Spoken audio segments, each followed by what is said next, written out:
Howdy, and welcome back to Celebrating Vintage Model Kits. Going to be beginning Japanese Aircraft Week, and we're going to start it off with this Revell kit. This is a 1972 Revell of Japan Nakajima J1N1-S Gecko. Gecko means moonbeam or moonlight in Japanese. It had allied code name of Irving. This is kit number H105, and it's in 1/72nd scale. This particular kit, for quite a long time, was a really hot kit on the secondary market. The rumor has it that this, along with I believe there's 4 other 72nd scale twin engine planes that were produced: KI-21 Sally, the Helen, the Nick, this Gecko, and one other one, I believe, along with 3 1/32nd scale kits: a Tony, a Jack, and a Shiden Kai, were produced by Revell of Japan. In transporting the molds to one of the other Revell affiliates for them to produce the kit, supposedly the ship that the molds were on sunk, and that took the molds with it. So these molds disappeared sometime, in the late 70s, early 80s, and so as a result of that, these became pretty collectible, as they were, in most cases, the only kit available of that particular aircraft.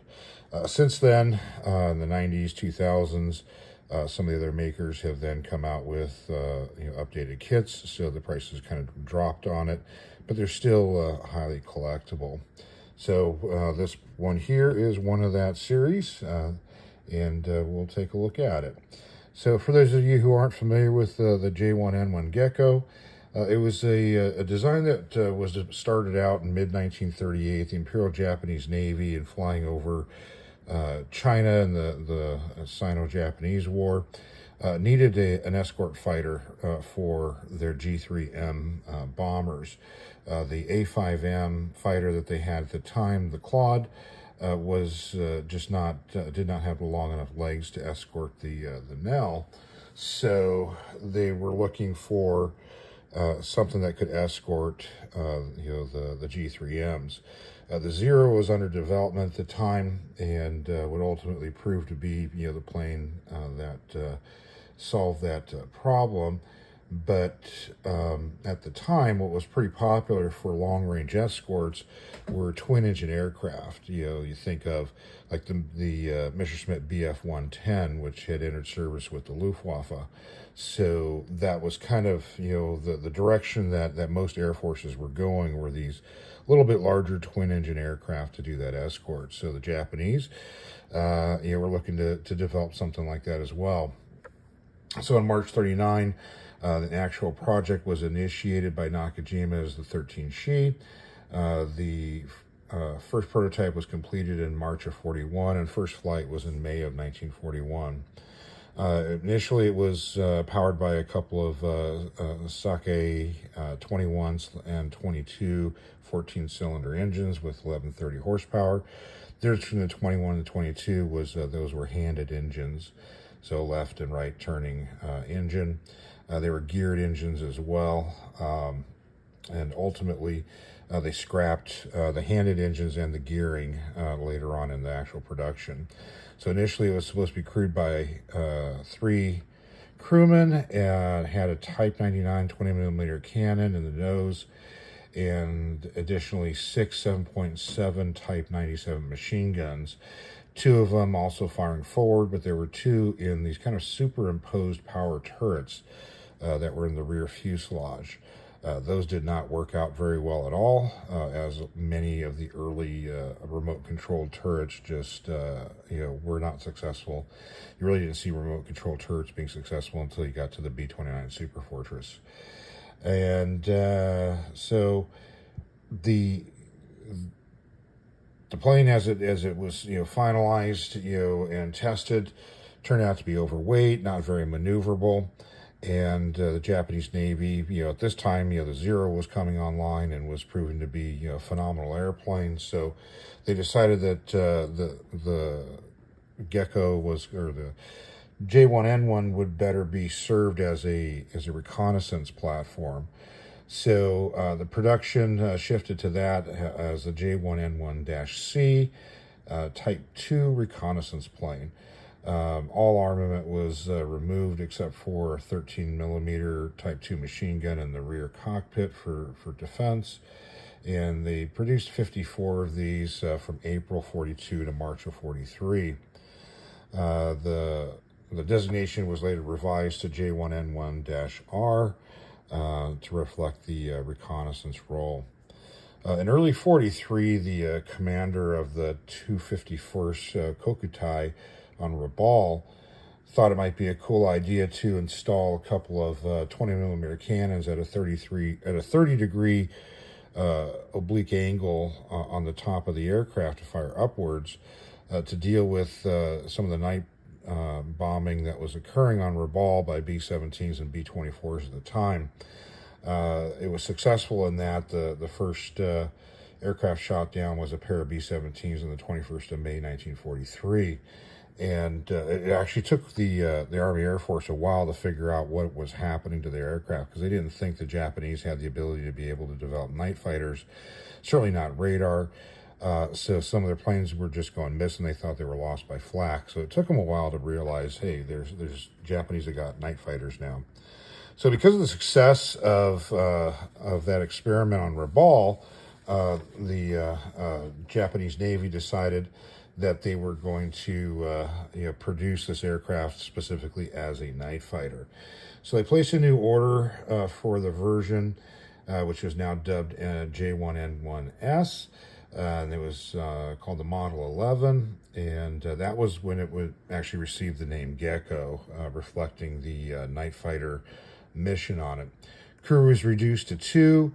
In the first productions versions of it had two 20 millimeter Type 99s, firing upwards, and another pair was added, firing downwards. A total of 183 of these were produced between April of 43 and March of 44, and an additional 204 throughout the remainder of 44 when production ended.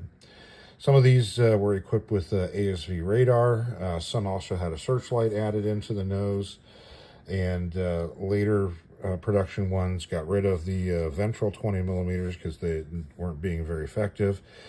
Some would then add additional, one, maybe two vertical topside 20 millimeters. And a few of them had a nose-mounted 20 millimeter as well, too. So altogether, a total of 479 Geckos were produced, and only one still survives, and it's been meticulously restored by the Smithsonian Institute and can be seen at their facility to this day. So let's get into the kit a little bit. So we've got this really great artwork on the cover. I know a number of the Japanese issued kits, the artwork was done by Japanese artists. They're usually having a signature on it, which I don't see on this one.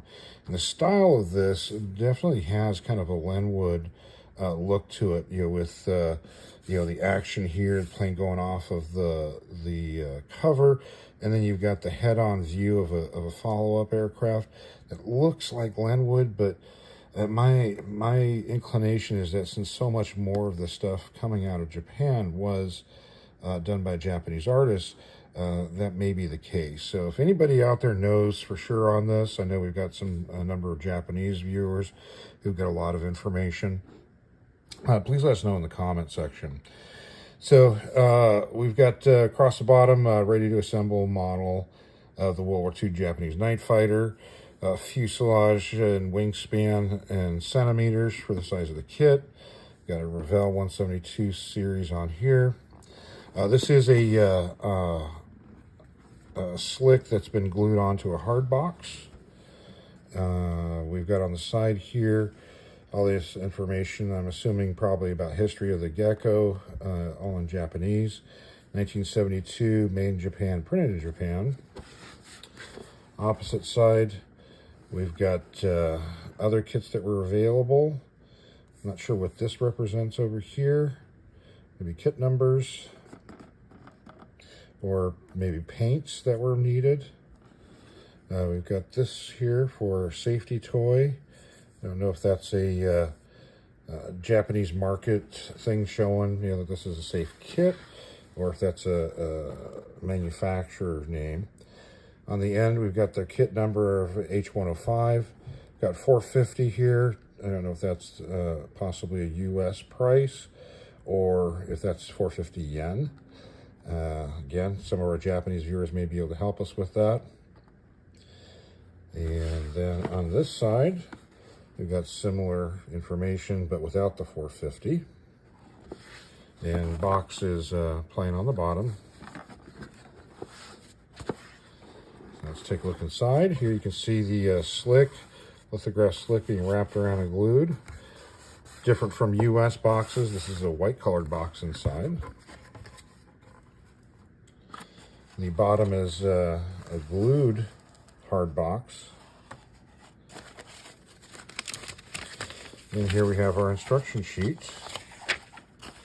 Unfortunately, all in Japanese. So you got step-by-step instructions. You've got some detail into the cockpit, which is nice for a 72nd scale kit. You got your 20mm cannons nicely represented for the upper, just the barrels sticking out for the lowers. Fuselage assembly. Engines. So you've got two parts for the Sake engine, and looks like we've got open panels on the side so you can see the engine detail. And you also do have what appears to be a panel to open up to be able to see the upper 20mm cannons. Here's our landing gear. Wing assembly. And final assembly. Drop tanks gear and putting the engines on the wings. And yeah, here's the little panels you can add on to the engine cowlings if you wanted to close them. And then we've got multiple 3 views, side views for the decaling for different color styles. This one looks like green on top of gray. This is green fuselage and then gray underneath the wings maybe, or silver. This is an all green or possibly all black or all black green. I know there's, initially they thought these were painted in black for the night fighters, but it turns out it was like a black green that they were painted in. And then there's this all silver one, which appears to represent an aircraft with the ASV radar in the nose, which does not appear to be part of the kit. Does not mention anything about installing that or as an option. So I think this is for you to scratch build. Looks like these line drawings are done by Kei Hashimoto. So he could possibly be the person that did the box art on top. And that leads us to our decals. And we've got a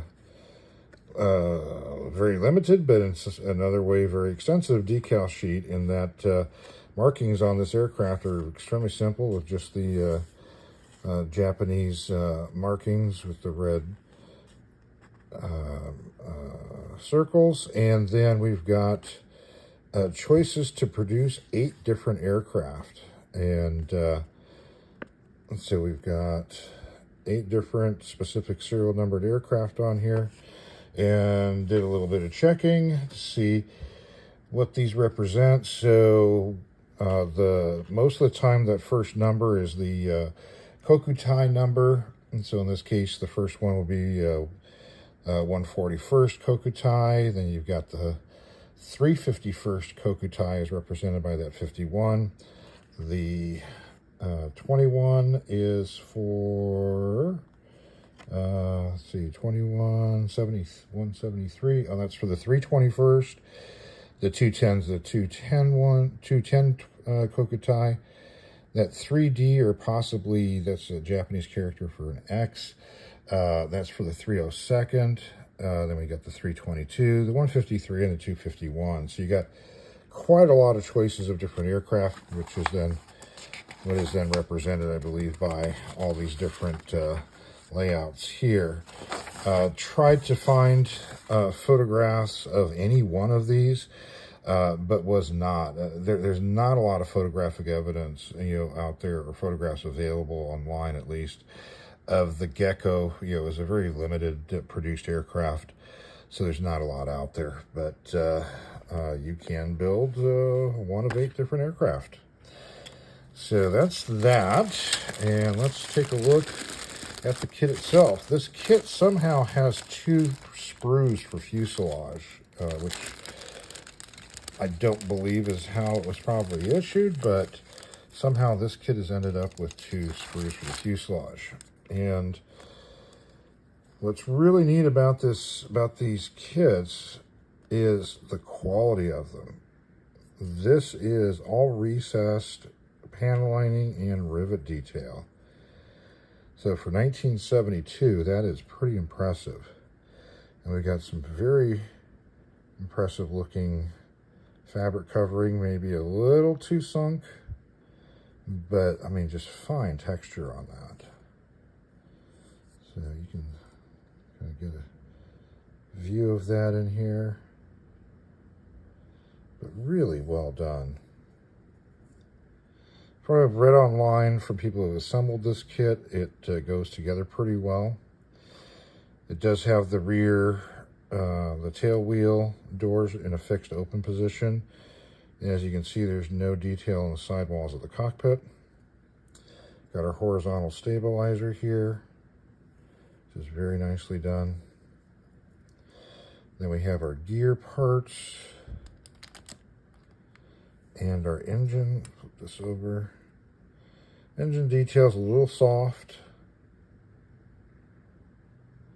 but it's better than just, a facing on the inside of the cowling. Wheels don't have much detail to them, or tires don't have much detail to them. So there's our fuselage. And we'll take a look at our wing pieces. Separate sprue for this. And again, really fine detail. That's really, really well done. You can see a lot of access panels, fabric representation on the ailerons. Really nicely done.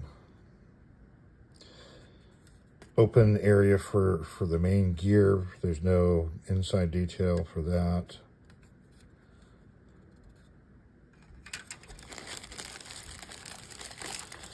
Yeah, our final sprue has some of the detailed parts. There's our cockpit. So pretty simple, but yet there's something there. And on this side here, we've got our removable panel for the cannons, removable panels for the cowlings. There's our drop tanks, tail wheel, little extra bits and bobs. There's a instrument panel, and there's our propellers. And the final piece is our clear part. Here's our canopy, little nose window, and that little nose cap clear piece as well. These are pretty nicely molded. Raised panel lining on it, not too heavy, and fairly clear to see through. So what little bit of detail they have in the cockpit, you'll be able to see fairly well, it looks like. So there you have it. So it's a pretty nice overall kit. I can see why people were wanting to get this kit for so long and why the prices were high on it.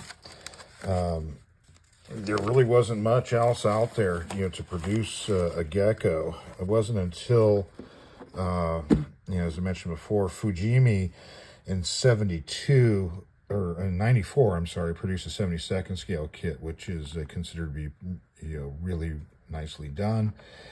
But this one here, you won't go wrong with this. Tamiya produced a 148 scale one starting in 2001.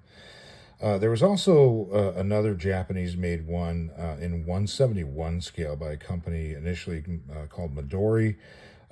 Molds were taken over by Odaka, and then final issue was by Entex. Now it came out in 1963. I had the Entex kit when I was a kid, and even as a kid, I knew that was a garbage kit. It's about online with that XP50 that we reviewed a few weeks back. It's just, maybe, just a hint of a Gecko. So it's a really, really poor kit. So it really makes sense as to why this was such a sought-after kit. It really is. It really is nice. So as far as the issues of this, there was this initial one in 72 from Revell Japan. Revell US issued it in 1973. And then in 1980, Revell Takara, so Revell's labeling went to Takara with new box art, really striking red background box art.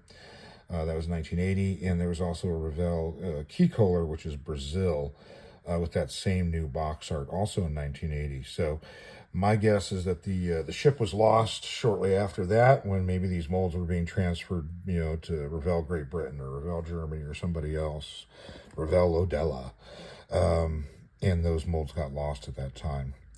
So there you have it. Nice kit to see. We're going to be continuing more Japanese aircraft for this week, and hope you enjoy it.